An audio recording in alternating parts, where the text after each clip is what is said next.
This is Ahmed. We're doing our weekly show here, بالأحضان, with Ahmed, of course. Not a lot of people know I'm famous.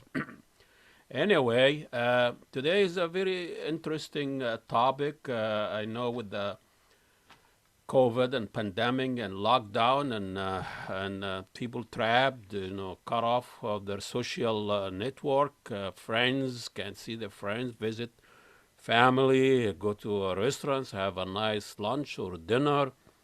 We lost a sense of normalcy, and that really create a lot of mental illness, and mental anxiety is really what is gonna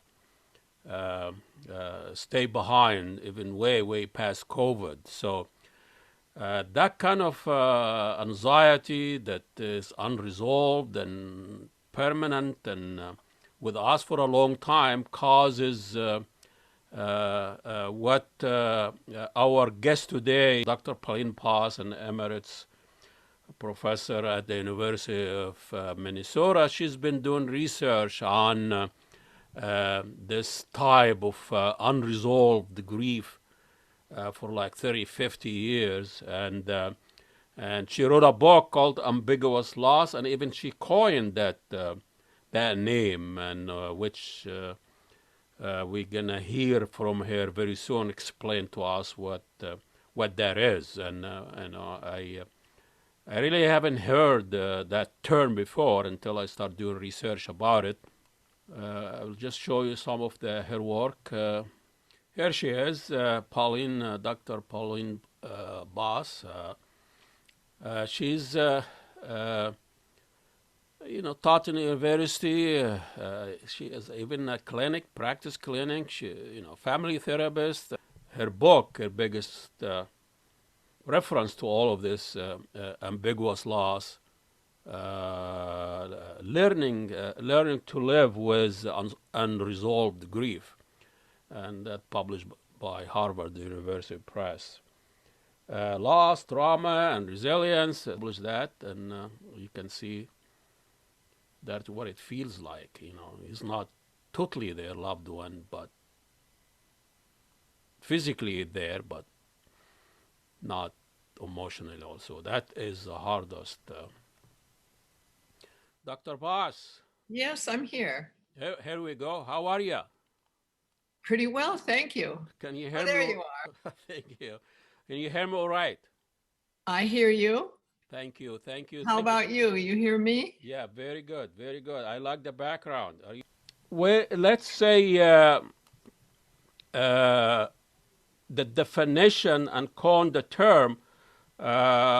You simplify that term by saying, even from the title of the book, dealing with unresolved grief and loss and loss, grief and loss. And you talked about that there are two kinds of ambiguous loss. Ambiguous loss. So maybe you elaborate a little bit about when did it all started, and when all the research you've done on victim of wars on 9/11, and now we need to focus on the pandemic and how people are dealing with COVID and all of this ambiguous anxiety that we have now for the last year or so. Well, the term I coined in the 1970s was ambiguous loss. I was a graduate student at that time, down in Madison, actually, and I was doing family therapy and studying families. And at that time, I noticed that when the families were asked to come to the clinic because a child was in trouble, the fathers would say, "Why am I here? The children are mother's business." And so I wrote a paper called Psychological Father Absence in Intact Families, meaning that the family was whole, but the father was not participating regarding the children. And I had a wise professor at that time. I was studying theory development. And he said, "Pauline, it's about more than fathers.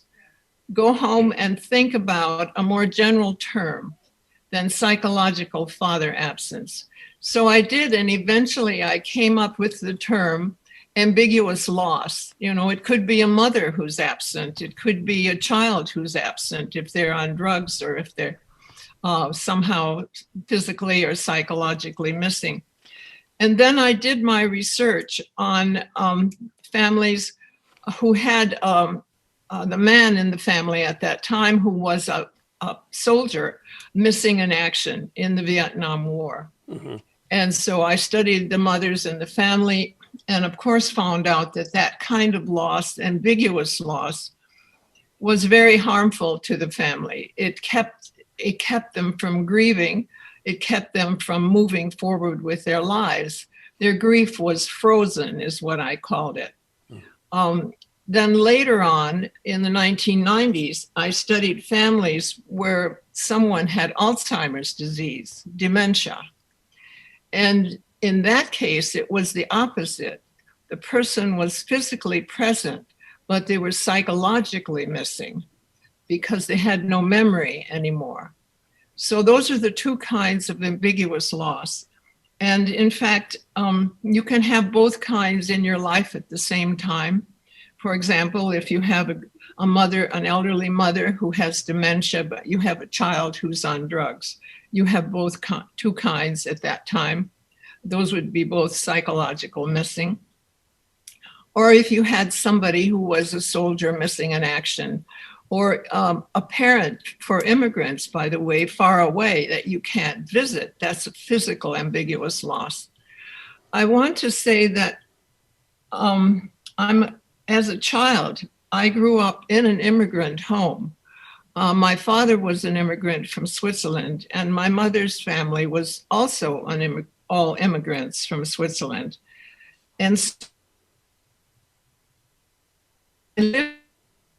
And we lived in a community where everybody was an immigrant from Switzerland. It was called New Glarus, Wisconsin, in southern Wisconsin. It's still a Swiss community today. What I felt was a sort of homesickness was around me. I think I felt that as a child. And when my father would get a letter from Switzerland, he would be sorrowful that day. And especially when he got a letter with a black rim around it, which means that someone died.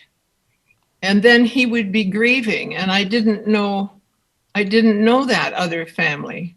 I knew he had another family across the ocean, his mother and his brothers and sisters, but I didn't know them. So I think I grew up in an atmosphere of ambiguous loss. And that may be why, as a graduate student, I came upon that idea more quickly because it was in my childhood. It's great. It's a great immigrant story, which this country is built on. It's built on, yes. I'm glad that I'm to writing a book and research it and being an expert on it to try to help people. A lot of people will have the very same experience and they go way off the deep end. And yes, everybody here came from someplace else except the Native Americans, but then we uprooted them. Yeah. So they had ambiguous losses too. So how is it different to Native American than immigrant that lost home physically over there?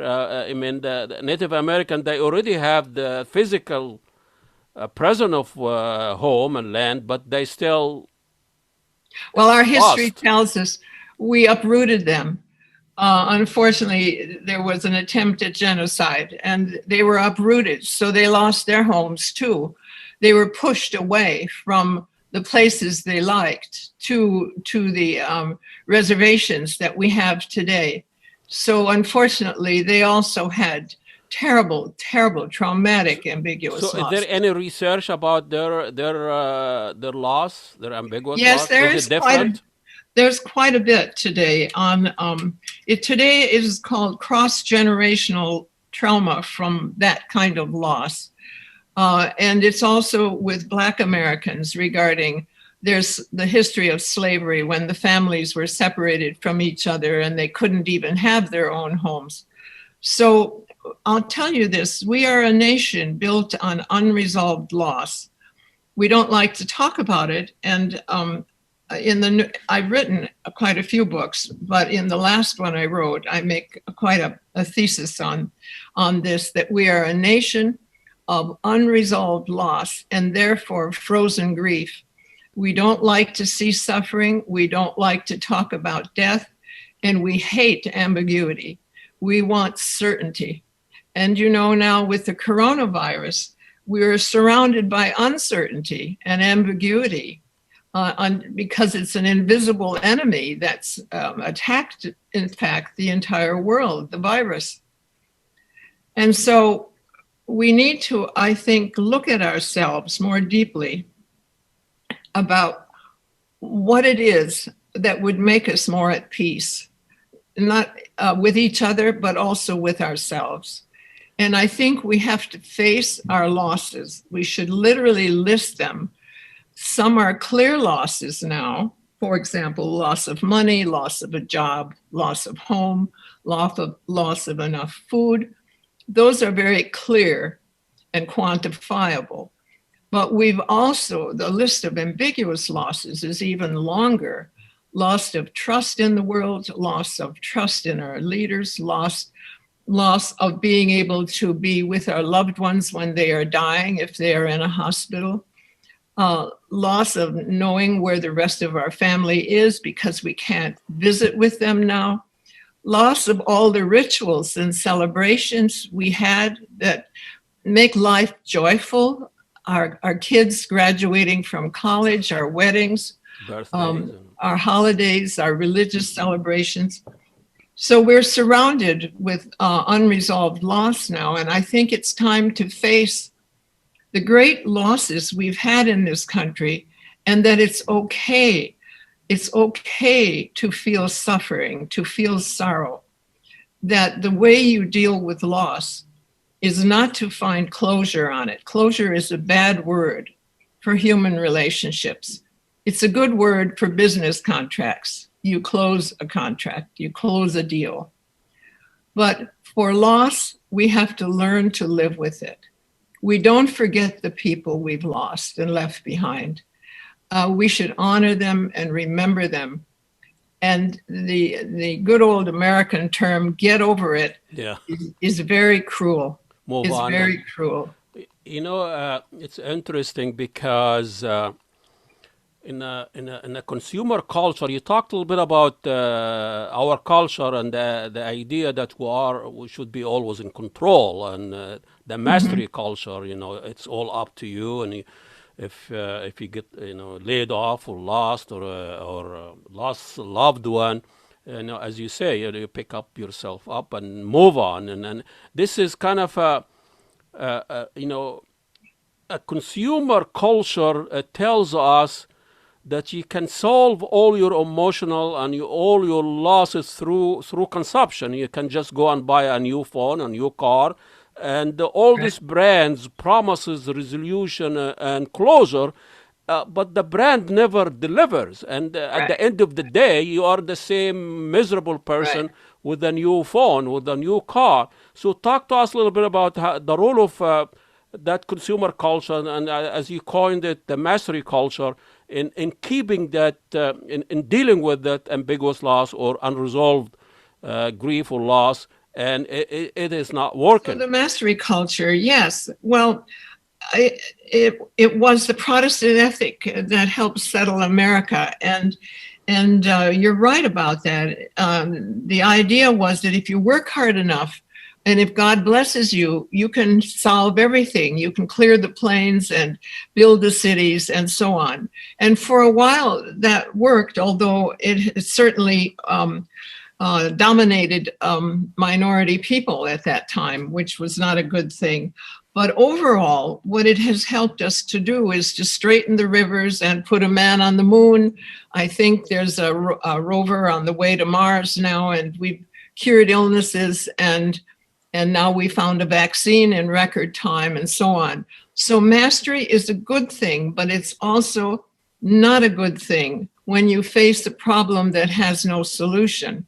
For example, death, or a pandemic that had no solution for quite a while. And And we can talk about many more things, war and terrorism and so on.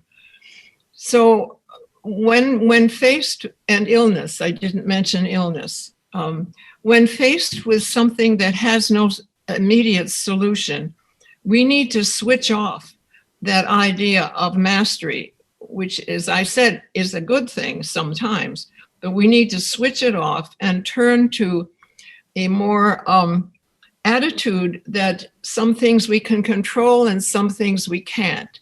And when we can't control them, we need to change our way of thinking.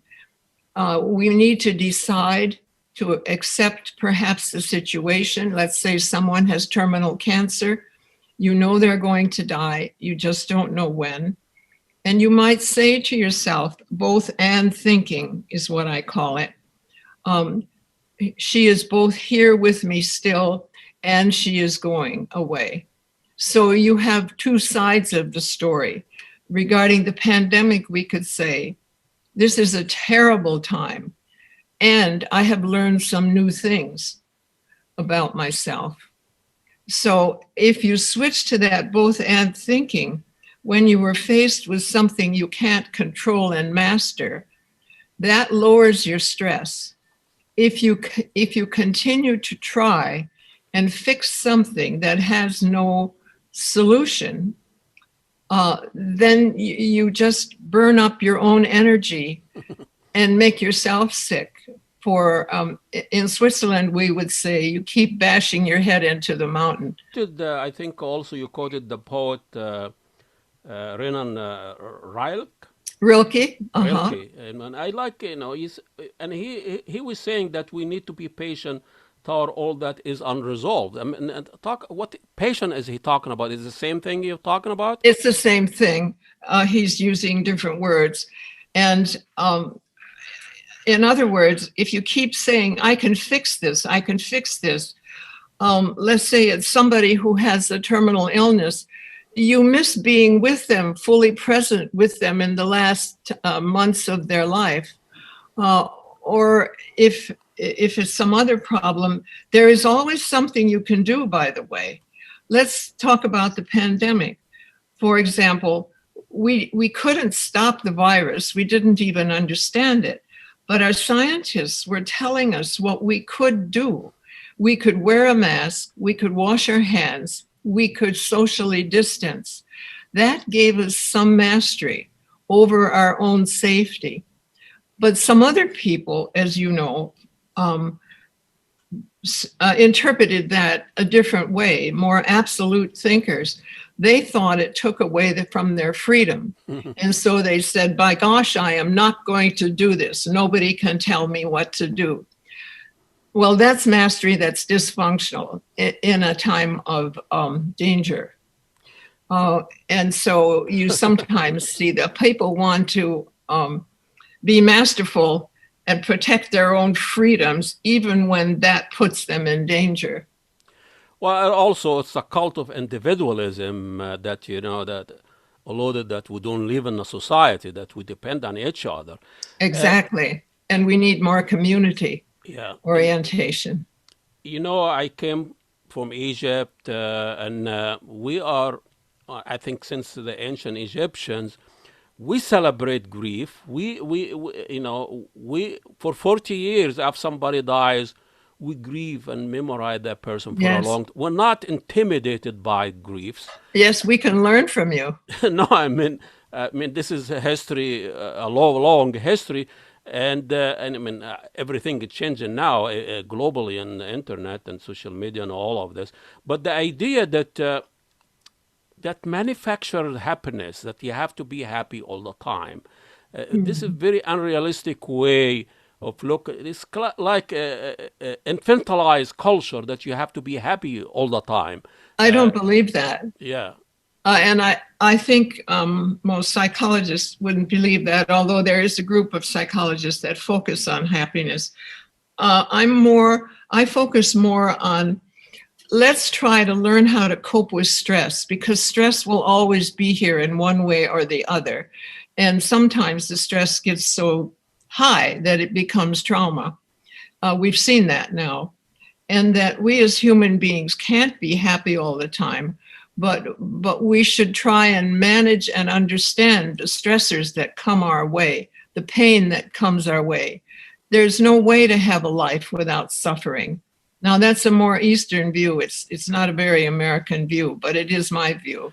I That Yeah, I've had it happen to me that I have finally learned it. That loss is part of life, that grief is part of life, that suffering is part of life, and you can also have some happy moments. It's both and, it's not either or. and you appreciate happy moment when you have a sad moment. But I've been always accused of being loom and whatever, doom and gloom kind of a guy, and the half empty kind of a glass. And Are you? when people ask me, well, you should look at the glass half empty or half full. And when people ask that question, the very things comes to my mind. What is in the glass? That's what is more important to me. Our attitude, I think that's all that's in the glass. Exactly. What's your Yeah. idea of this? I call it intoxicated positivism. That overly positive, that you overshadow the reality of human emotion. And I think being sad, I mean, human emotion has a huge range of happiness. We have a range of emotions from positive to negative. I mean, anger is even one of those. You know them all. Um, if you're a human being, we all know them all. But we should be authentic for the moment. For example, it's authentic to be sad at a funeral, maybe even angry. Um, and it might be authentic at a festival to be happy. And what we want for good mental health is for that, like a piano, to have the range of emotions, but the emotions should fit the situation at the time. And in this culture, we have pretty much denied the negative. We like to deny death. We like to deny suffering.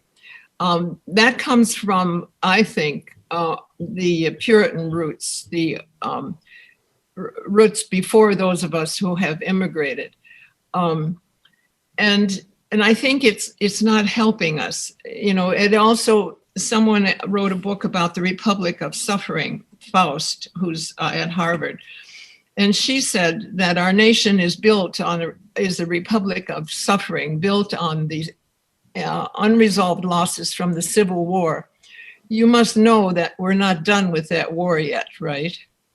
We're We're not still done. having that fight. Yeah. And so it's full of unresolved loss and grief.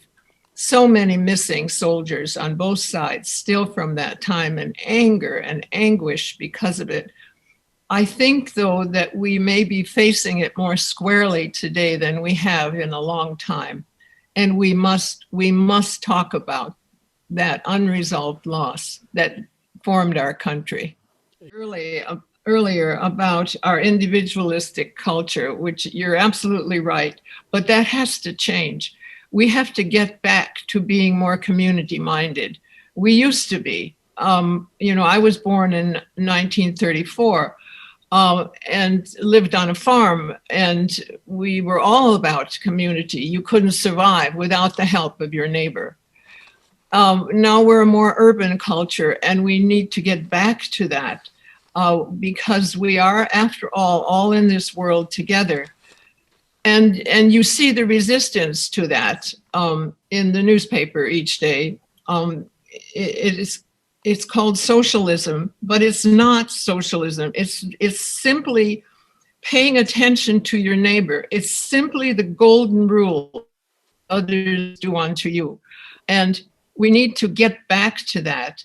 So along with that, more community mindedness would come more empathy. We need more empathy for each other.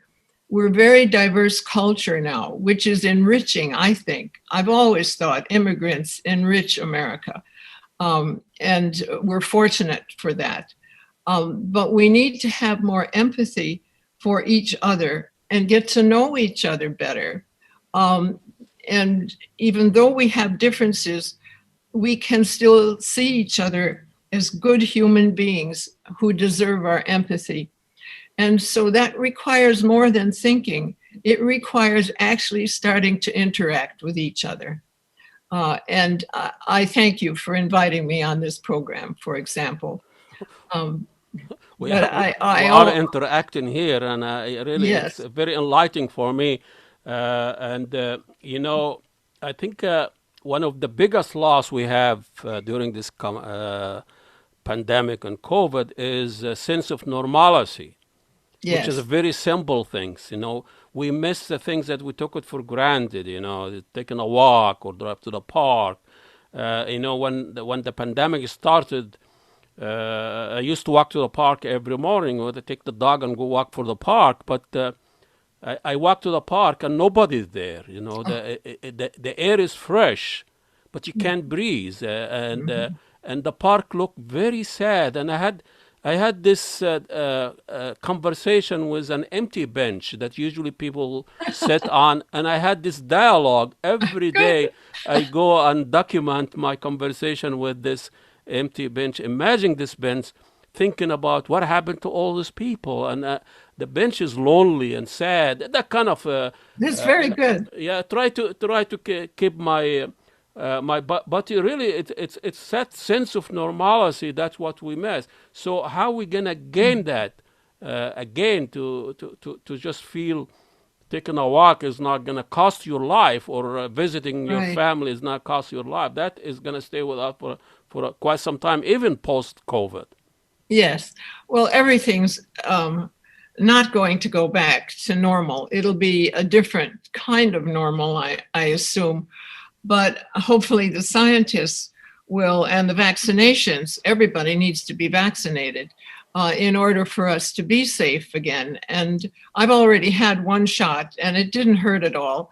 And I didn't even have a sore arm. So I'm eager to get my second shot and then wait 2 weeks before I can enter a grocery store again. I have not been in a grocery store for a year. And I, like your bench, I forgot the pleasure of going to get my own groceries, which I like to do. Yeah. What I wanted to say is the thing that will get us back the best, the thing that it will help us with many of our problems and also to get back to some kind of normality, is to increase our tolerance for ambiguity. I'm coming back to that again. We're not very good at that. And I wasn't either, which is why I probably had spent 40 years studying ambiguous loss.